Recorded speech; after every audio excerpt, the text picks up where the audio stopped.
Go. Okay, so the fornix, the first term, is number 12 here. This is the fornix. So it's white matter. It just connects fibers from one area of the brain to another. The corpus callosum is this big thing. So that is the biggest commissure. It ties the two hemispheres together. The choroid plexus is pink here. This is a structure that makes cerebral spinal fluid, and you find a choroid plexus in all in all the ventricles. This one is in the third ventricle because the third ventricle is around this area. It's around the thalamus. So that's the choroid plexus. I'm sorry, this is choroid plexus. Yeah. Third ventricle, well then, you can't see it, but you would know that it's around here. The third ventricle is here.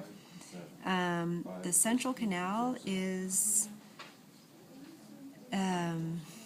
in the spinal cord.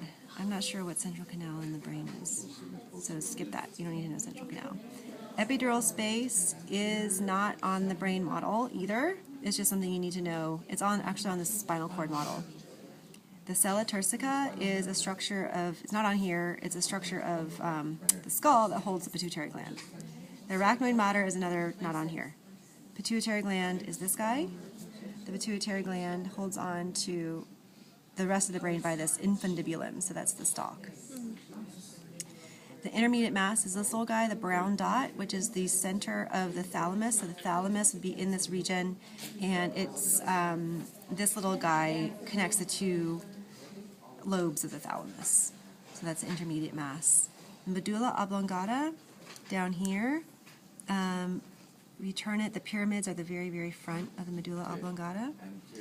And the septum pellucidum is a connective tissue that covers the lateral ventricles. So the two lateral ventricles are covered or separated by a septum pellucidum. So if this were a sheet right here, that would be the septum pellucidum.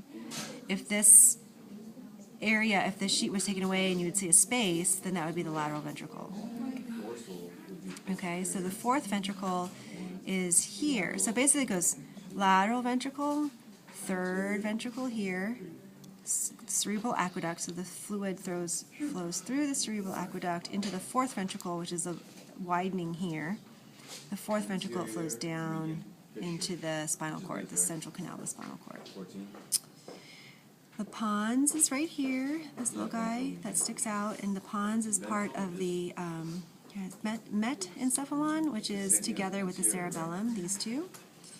And the subdural space you cannot see on this brain. Subarachnoid space you can't see. Dura, no. Dural sinus, no. Interventricular foramen, no. Midbrain, so midbrain is here. And so the midbrain, which is this little triangle, this little rectangle area, it's going to be separated. The one part of the midbrain is up here. There's a groove going through it. So that's the cerebral aqueduct going through the midbrain. On top, you have two bumps. The top bump is the superior colliculus. The bottom bump is the inferior colliculus. In front of it is the cerebral peduncles. Okay, and so these just have tracks that go up and down.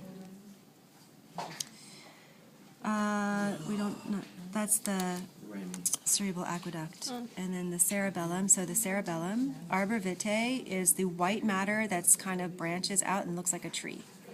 The folia is the ridges on the surface. And cerebellar peduncles we're not covering. Nope. Okay.